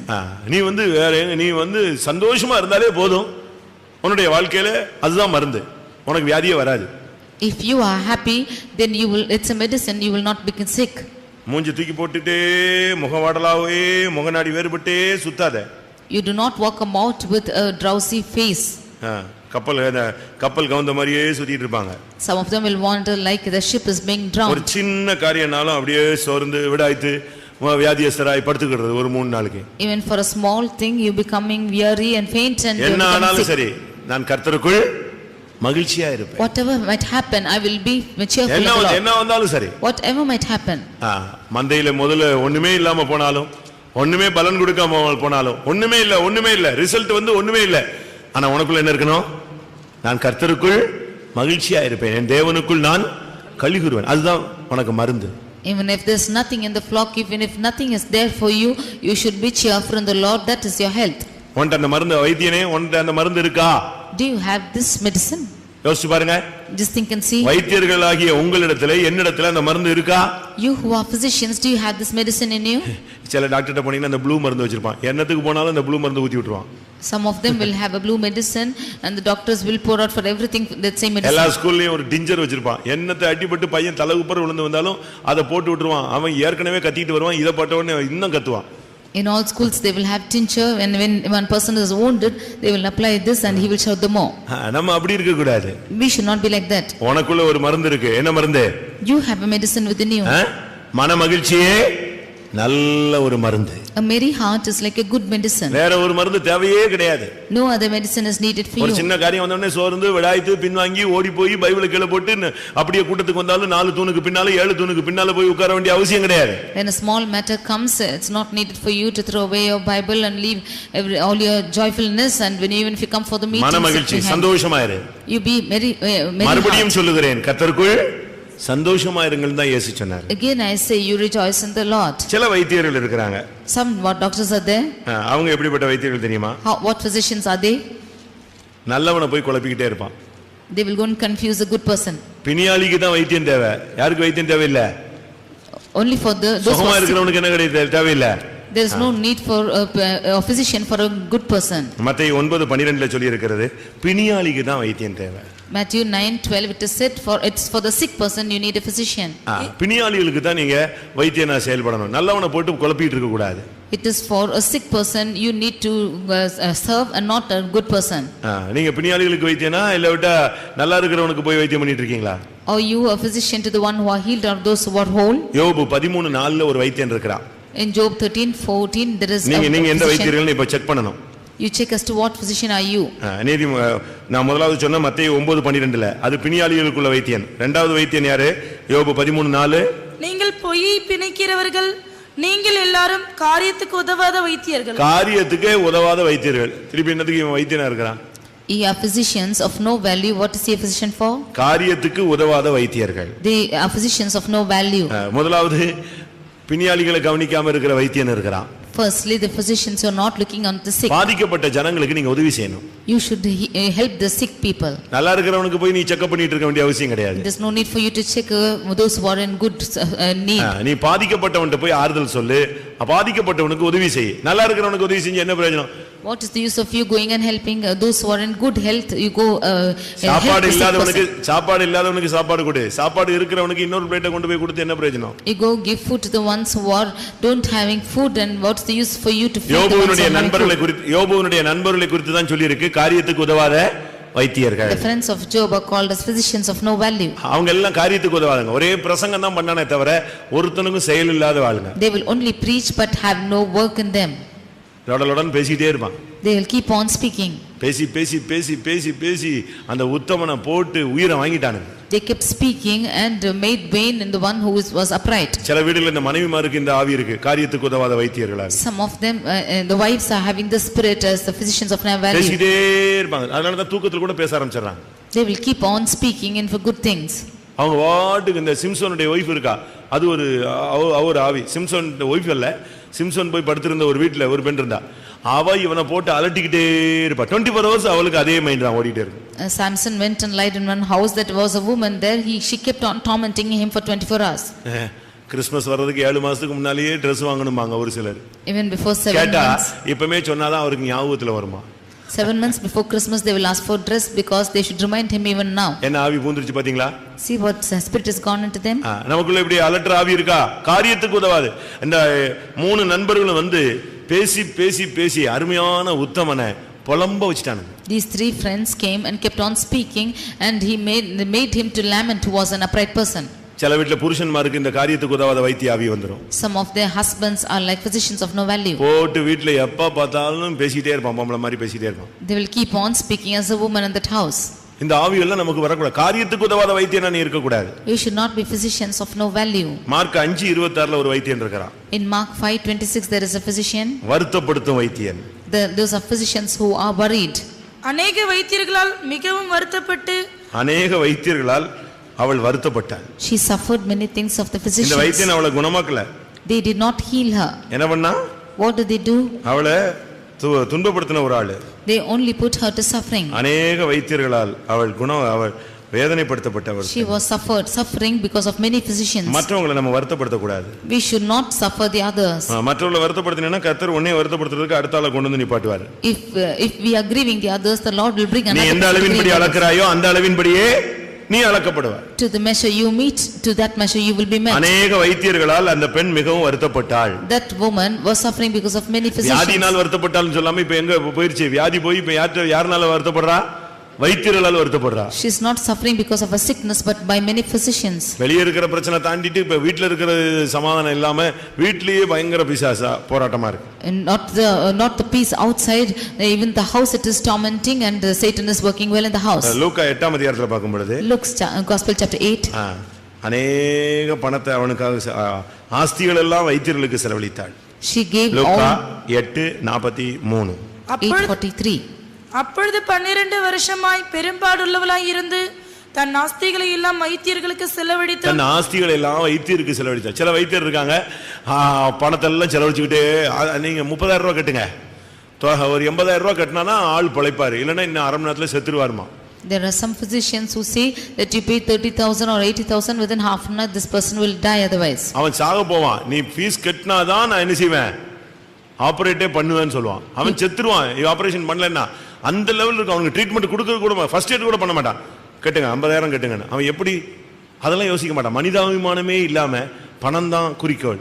இப்படிப்பெல்லாம் சில குடும்பங்கள் இருக்காங்க. He will be on the verge to death without any humanitarian basis. He will ask for 50,000 to pay. Only then he will do that thing. And some families are found in this aspect. அதுபோல ஒரு சில சகோதரிகள் ஒரு சில சகோதரர் இருக்காங்க. பணம் பணம் பணம் செலவழிக்கணும், ஆஸ்திகள் எல்லாம் செலவழிக்கணும், அப்படிதான் எல்லாத்தையும் அழிச்சிடணும். இப்படிப்பட்ட ஆவி இருந்துச்சுன்னு சொன்னா நீ காரியத்துக்கு உதவாத ஒரு வைத்தியன், செலவழிக்கக்கூடிய வைத்தியன். Some brothers or sisters are like this to spend all their money. If they are found like this, then you are physicians of no value. நீ ஒரு வைத்தியன். You are a physician. நீ மனம் திரும்பினால் உனக்கு சுகம் உண்டாகும். If you should repent, you will be healed. உன் இருதயம் நொறுங்கினால் உனக்கு சுகம் உண்டாகும். If you are contrite in your heart, you will be healed. உன் வழியை மாற்றினால் சுகம் உண்டாகும். If you change your ways, you will be healed. இப்ப நம்ம மனம் திரும்ப, குடியை விட்டுருங்க, சிகரெட்டை விட்டுருங்க, கெட்ட பழக்க வழக்கங்களை விட்டுருங்க, விபச்சாரத்தை விட்டுருங்க அப்படின்னு சொன்னா இது மதம் மாற்றம்னு சொல்றான். Today, if we say you leave smoking, drinking, and you leave the adultery, and then they say that we are changing, converting them to religion. நம்ம பாவத்தை விடணும்னு சொன்னா அதுக்கு பேர் என்ன சொல்றான்? மதம் மாற்றம்னு சொல்றான். If we ask them to leave sin, then they say that they are converting. இப்ப டாக்டர்ட்ட போனா அவன் என்ன சொல்றான்? சிகரெட்டே குடிக்காத அப்படிங்கறான். அது மனம் திரும்புதலா? When you go to the doctor, they say don't smoke at all. Is that இனிமே சாராயமே குடிச்சேன்னா குடல்லாம் ஓட்ட விழுந்துரும், நீ செத்து போயிருவேன்னா அது மனம் திரும்புதலுக்கு அது மதம் மாற்றமா? அது if you drink arak, then all your intestines will be spoiled. Is that converting religion? கெட்ட பழக்க வழக்கத்தை நிறுத்துன்னு சொல்றான். We are asking to stop bad habits. அப்போஸ்தலர் 3:20ல சொல்லிருக்கு, நீ மனம் திரும்பு, நீ சுகமாவாய். In Acts 3:20 we see you repent and you shall be healed. 147ஆம் சங்கீதம் 3ஆம் வசனத்துல இருதயம் நொறுங்குண்டால் கர்த்தர் உன்னை குணமாக்குவார். Psalm 147 verse 3, if you are having a broken heart, then the Lord will heal you. ஏசாயா 57:18 சொல்லுது, உன் வழியை மாத்து, உன் ரூட்டை மாத்து, கர்த்தர் உன்னை குணமாக்கிடுவாரு. Isaiah 57:18, you change your ways and the Lord will heal you. இந்த வேத வசனத்தின்படி நம்முடைய ஜீவியத்திலே நாம் ஒரு வைத்தியர்கள். According to the word of God, we are physicians in our life. நாம் பிரியமான வைத்தியர்களாய் மாற வேண்டும். We should become a pleasing physicians. யார் பிரியமான வைத்தியன்? Who is a pleasing physician? சொல்லுங்க. கொலோசியர் 4:14ல ஒரு வைத்தியர் இருக்கிறார். அவருக்கு பேரு பிரியமான வைத்தியர். ரோட்ல எழுதி போட்டிருப்பான் கைராசியான வைத்தியர்னு. ஆனா பைபிள்ல ஒரு வைத்தியன் இருக்கான். அவன் யாரு? பிரியமான. வாசிங்க கொலோசியர் 4:14. பிரியமான வைத்தியனாகிய லூக்காவுக்கு பேர் என்னது? அவங்க டாக்டருக்கு படிச்சவன். ஆனா அவனுக்கு அவனுடைய கேரக்டர்ல உள்ள தன்மை என்னன்னா ரொம்ப பிரியமானவன். Luke had studied to the doctor, but his character was very beloved.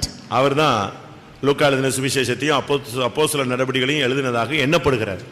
It seems that he has written the Acts of Apostles and Luke. அவன் எப்படிப்பட்ட ஆள் தெரியுமா? What kind of man was he? லூக்கான்னா ஒளி கொடுக்கிறவன் அர்த்தம். Luke means he is bringing light. லூக்கான்னு சொன்னா என்ன அர்த்தம்? Luke ஒளியை கொடுப்பவன். Luke means giving light. இருள் சூழ்ந்த இடத்துல ஒளியை கொடுப்பவன் தான் ஒரு வைத்தியன். In the place of darkness, giving light as a physician. எல்லா டாக்டரும் சொல்லிடுவான் செத்து போயிடுவான்னு. அவன் செத்து போயிடுவான். இன்னொரு ஆப்ஷனுக்கு போனா அவன் சொல்லுவான், உங்களுக்கு சாவே கிடையாது, நான் எழுப்பி காண்பிக்கிறேன், உன்னை சரிப்படுத்தி காண்பிக்கிறாமா. அவனுக்கு நம்பிக்கை ஒளி பரவ ஆரம்பிக்கும். All of them will say that he will die, but when you go to a doctor, he'll say that you will not die, I will raise you up, then he will have hope within him. இந்த பிரியமான வைத்தியர்கள் என்ன செய்றாங்க? ஒளி கொடுக்கிறவர்கள். The beloved physicians will give light. வாழ்க்கை நம்பிக்கை ஒளியை பரவச் செய்கிறவர்கள். They are making the confidence in their life, which is light to இன்னொரு grow. பகுதியில அவன் ஊழியத்துல ரொம்ப பிரியமானவன். And he was more beloved in the ministry. அதுக்கு ரெண்டு காரணங்கள் இருக்கு. There are two reasons for this. 2 தீமோத்தேயு 4:11 அவன் என்னோடு கூட இருந்தான், பவுலோடு கூட இருந்தான். 2 Timothy 4:11 he was with St. Paul. Philemon 24 அவன் என் உடன் வேலையாள் என்று பவுல் சொல்கிறார். In Philemon 24 he is my co-worker.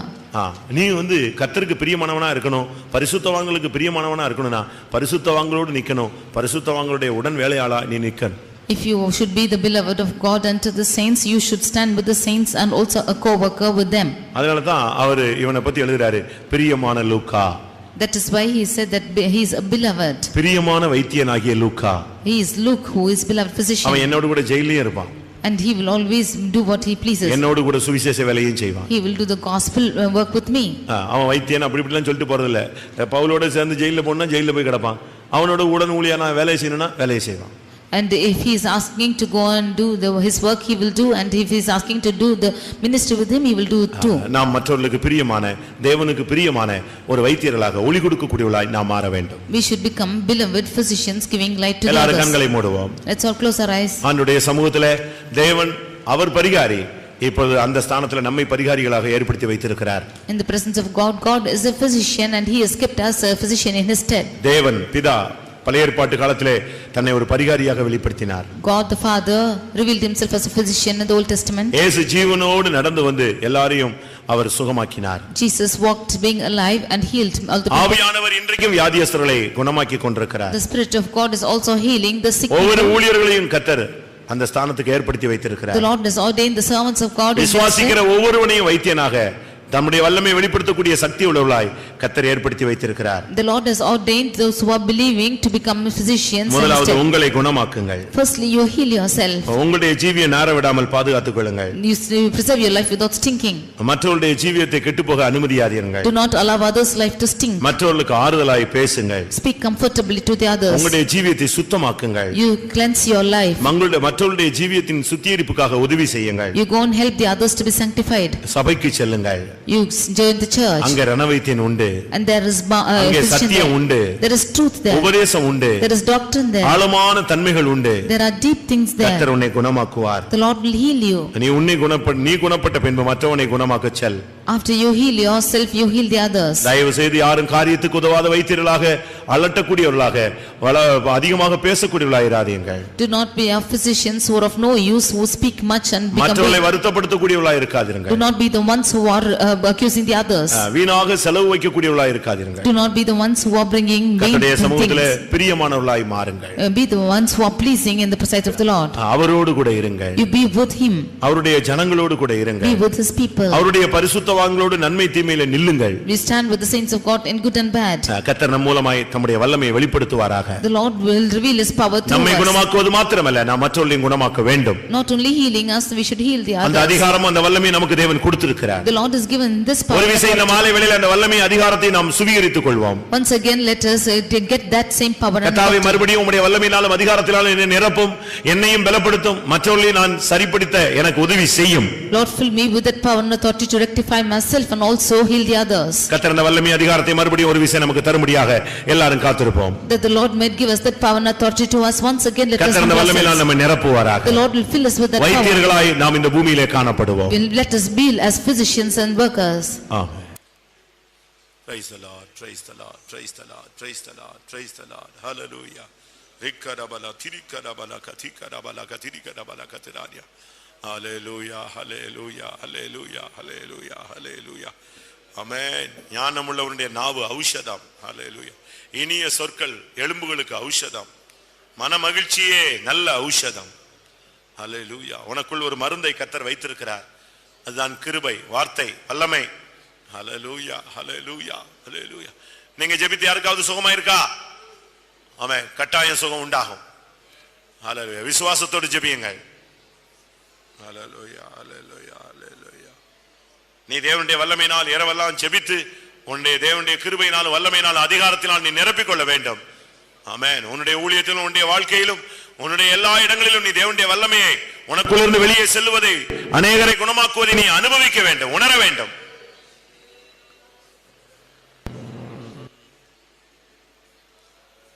கர்த்தாவே, என் மூலமாய் உம்முடைய வல்லமை வெளிப்படுத்துன்னு சொல்றவங்க கைகளை உயர்த்துங்கள் பார்க்கலாம். என் மூலமாய் உம்முடைய வல்லமையை வெளிப்படுத்தும் என்று சொல்லுகிறவர்கள் கரங்களை உயர்த்துங்கள். ஹல்லேலூயா. திக்கரபல கத்திரபான்யா திக்கரபல திடா திடா திடா திடா. ஆமென், ஆமென். உங்கள் மூலமாய் கர்த்தர் பிசாசுகளை துரத்துவார். ஹல்லேலூயா. உங்கள் ஜெபங்கள் கேட்கப்பட்டு கர்த்தர் அநேகரை சுகமாக்க போகிறார், அநேகரை எழுப்ப போகிறார். இதோ அந்த வல்லமையின் கிருபையை நீங்கள் பெற்றுக் கொள்ளுங்கள். ஹல்லேலூயா. உங்கள் வாழ்க்கையிலும் மாற்றம், மற்றவருடைய வாழ்க்கையிலும் ஒரு ஆசீர்வாதம். ஆமென். அந்த வல்லமைக்காக இடம் கொடுங்கள். ஹல்லேலூயா. ஏதபாதியா ரபாகதிராபாதியோ திடிபிடிபிகனபகனபகதரா. ஹல்லேலூயா, ஹல்லேலூயா. விசுவாசத்தோடு போய் ஜெபியுங்கள். கர்த்தர் இன்னைக்கு இந்த மாலை வேளையில உன்னை வைத்தியனாய் மாற்றுகிறார், அபிஷேகத்தினால் நிரப்புகிறார், வல்லமையினால் இடை கட்டுகிறார். ஆமென். அதிகாரத்தை உனக்கு புதுப்பிக்கிறார்.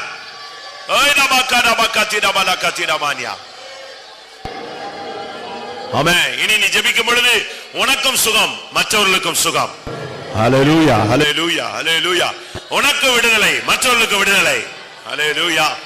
பவுல் சொல்லுகிறார், எனக்கும் இறங்கினார், எப்பாபிரா தீத்துவுக்கு இறங்கினார். ஹல்லேலூயா. மரணத்துக்கு ஏதுவான வியாதிப்பட்ட எப்பாபிரா தீத்துவுக்காக பவுல் ஜெபித்த பொழுது ஹல்லேலூயா எப்பாபிரா தீத்துவுக்கு இறங்கினார்.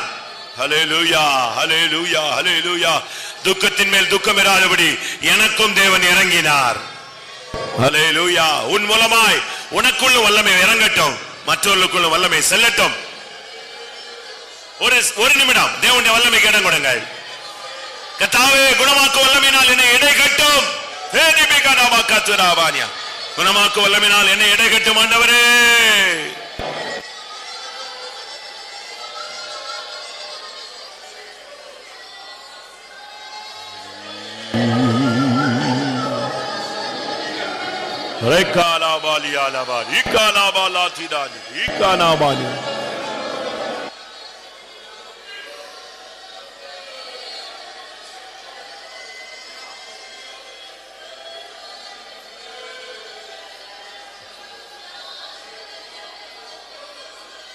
Hallelujah, hallelujah, hallelujah, hallelujah.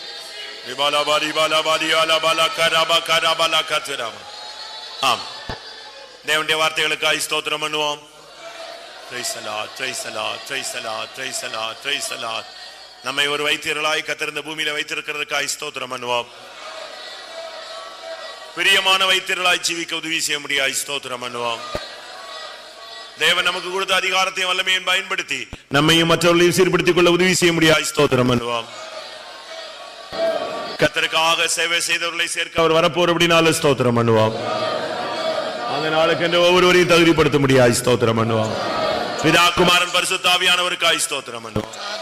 எல்லா மகிமையும் அவருக்கே செலுத்தி ஸ்தோத்திரம் பண்ணுவோம். அன்பான பிதாவே, அன்புக்கு ஸ்தோத்திரம். ஆசீர்வதிக்கப்பட்ட நல்லவழிக்காக ஸ்தோத்திரம். இம்மட்டும் எங்களுக்கு நல்லவராக இருந்தக்கா ஸ்தோத்திரம். எல்லாம் கத்துடக்கிற எங்களோடு கூட இருந்து கண்மணி போல் பாதுகாத்தீர் ஆண்டவரே. பயல் கால் நடந்தான உபவாச ஜோத்தியம் கத்தர் ஆசீர்வாதமாய் நடத்தி தந்திருந்த சாயங்கால வேளையிலும் ஆண்டவர் இந்த வேத பாடத்தை நீ பொறுப்படுத்தக்கா ஸ்தோத்திரம். வேத பாடத்து கொண்டு வந்த எல்லா தம்முடைய பிள்ளைகளுக்காக துதிக்கிற ஆண்டவரே. நம்முடைய சமூகத்தில் வந்த நேரம் முதல் ஆவியானவர் எங்களிடமத்தில் ஆட்சிவாடி கொண்டிருந்தக்கா ஸ்தோத்திரம். நீ வாக்கு தத்துவத்தில் உண்மையுள்ள ஜனாய வாக்கு மாறாதவராய் எங்களோடு கூட இடப்பட்ட ஸ்தோத்திரம் ஆண்டவரே. நீ எங்களுக்கு தந்ததான நல்ல ஆசீர்வாதமான நல்ல வார்த்தைகள் வசனங்களுக்காக ஸ்தோத்திரம். நாங்கள் கேட்ட வசனம் எங்களுக்குள்ளே கிரியை செய்யத்தக்கதாக, எங்களை பலப்படுத்தத்தக்கதாக ஆண்டவரே. எங்களுக்குள்ளே நீ பெரிய காரியங்களை நீ செய்யணும். எங்களுடைய தேவாதி தேவன் பரிகாரியாக இருந்தீர் ஆண்டவரே. இயேசுவானவர் ஆண்டவரே நீ அற்புதங்களை அடையாளங்கள் நடப்பித்தீர். பரிசுத்தாவியானவர் ஆண்டவரே நீ நற்கிரியலை செய்து கொண்டிருக்கிறீர். ஆண்டவரே விதமாய் நாங்கள் ஆண்டவரே அடிச்சூடுகளை பின்பற்றத்தக்கதாக எங்களுக்காக வல்லமை அதிகாரங்களை நீ தந்து வைத்தீர்களாய் மாற்றி வைத்திருக்கிறீர். ஆண்டவரே நாங்கள் ஆண்டவரே மற்றவர்களுக்கு ஆண்டவரே குணமாக்குறவர்களாய் மற்றவர்களுக்கு பிரயோஜனமான பாத்திரங்களாய் காணப்பட எங்களை ஒவ்வொருவரையும் நீ பக்குவப்படுத்தும் ஊழியக்காரர்கள் வைத்தீர்கள் என்பதையும் எங்களுடைய அருமையான விசுவாசிகளும் ஆண்டவரே நம்பி விசுவாசித்திருக்கிறான். நம்முடைய பிள்ளைகள் ஒவ்வொரு ஆண்டவரே வைத்தீர்களாய் காணப்பட நீ எங்களுக்கு அதிகாரங்களை தந்திருக்கிறீர். ஆண்டவரே நீ தந்ததான ஆளுகையும் அதிகாரங்களும் வல்லமையிலையும் நாங்கள் ஆண்டவரை பெற்றுக்கொண்டு அவர்களுடைய ஜீவிக்க ஆண்டவரை நாங்கள் உண்மையாக ஆண்டவரை மற்றவர்களுக்கு ஆண்டவரை நற்கிரியலை செய்யத்தக்கதாக உண்மையான ஆண்டவரே உத்தமமாய் நல்ல வார்த்தைகளை பேசத்தக்கதாக ஆண்டவரே மற்றவர்களுக்கு பிரயோஜனமாய் காணப்படத்தக்கதாக எங்களை ஒவ்வொருவரையும் பக்குவப்படுத்தும். உடைய வல்லமையும் பலனையும் அதிகாரத்தையும் தந்து ஆண்டவரே எங்களை நீ பலப்படுத்தி பிரயோஜனப்படுத்தணுமே சுவாமி. அதுக்கென்று நாங்கள் எங்களை ஒப்படைக்கிற ஆண்டவரை கேட்ட வசனத்தினுடைய ஒவ்வொரு தங்களுடைய ஜீவத்தை சுத்தமாக்கி பரிசுத்தமாக்கி ஆண்டவரே முன்பாக நிற்க பாத்திரமாய் காணப்பட ஆண்டு நல்ல வைத்தியர்களாய் காணப்பட ஒவ்வொரையும் நீ பக்குவப்படுத்தும். உங்களுடைய கரங்களை எல்லாவற்றையும் ஒப்படைக்கிறோம். வசனம் பேசன தம்முடைய தாசனை அதிகமாய் பலப்படுத்தும். விதமாய் கூடி ஆராதிக்கிறான சகல பரிசுத்தவாங்கட வேத பாடங்களையும் கத்தர் பொருட்படுத்திக் கொள்ளும். உங்களுடைய வல்ல முழங்க செய்யும் பெரிய காரியங்களை செய்யும். பரிசுத்தவாங்களை எல்லா கருத்தில் எடுத்து பிரயோஜனப்படுத்தும். ஆசீர்வதி இயேசு நாமத்துக்கு கேட்கிறோம் நல்ல பிதாவே.